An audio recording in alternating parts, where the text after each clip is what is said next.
આદિવાસી વિસ્તારમાં એકલવ્ય મોડેલ શાળાઓમાં રાજ્ય બહારની હિન્દી ભાષા શિક્ષકોને નોકરી આપી રાજ્ય ભાષા અને લોકલ સરળ ભાષામાં શિક્ષણ ન આપી આદિવાસી બાળકોને શિક્ષણથી વંચિત રખાતા આમ આદમી પાર્ટી તાપી દ્વારા આવેદન આપવામાં આવ્યું।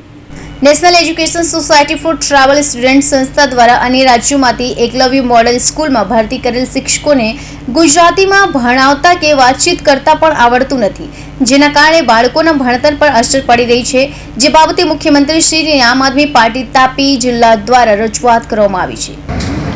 તાપી જિલ્લા આમ આદમી પાર્ટી દ્વારા આજ રોજ ગુજરાતના મુખ્યમંત્રી ભૂપેન્દ્રસિંહ પટેલને આવેદનપત્ર આપવામાં આવ્યું કે આદિવાસી વિસ્તારમાં ચાલનારી એકલવ્ય મોડેલ રેસિડેન્સી સ્કૂલોમાં જે શિક્ષકોની ભરતી થઈ છે એ તમામ પરપ્રાંતિયો અને બહારના રાજ્યોના છે, જેઓ હિન્દી ભાષામાં શિક્ષણ આપી રહ્યા છે। પરંતુ અમારે સરકારશ્રીને જણાવવાનું છે કે અમારા આદિવાસી વિસ્તારના બાળકો જે ખૂબ જ ખરાબ પરિસ્થિતિમાંથી આવી રહ્યા છે, એમનું કલ્ચર, એમની ભાષા અને ગુજરાતી ભાષા એમાં પણ એ ખૂબ જ વીક છે। એવામાં આજે હિન્દી ભાષી શિક્ષકો એમને શિક્ષણ કઈ રીતે આપી શકશે?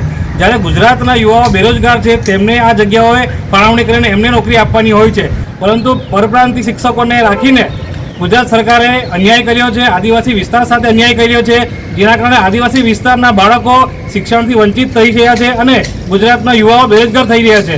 માટે આ જે પ્રશ્ન ઊભો થયો છે તેનું તાત્કાલિક નિવારણ કરે અને આવનારા દિવસોમાં જો આ નિરાકરણ ના કરવામાં આવે તો પછી લોકો સાથે અને વિદ્યાર્થીઓના વાલીઓ સાથે મોરચો મોટો કરીને ગાંધીનગર સુધી જઈશું।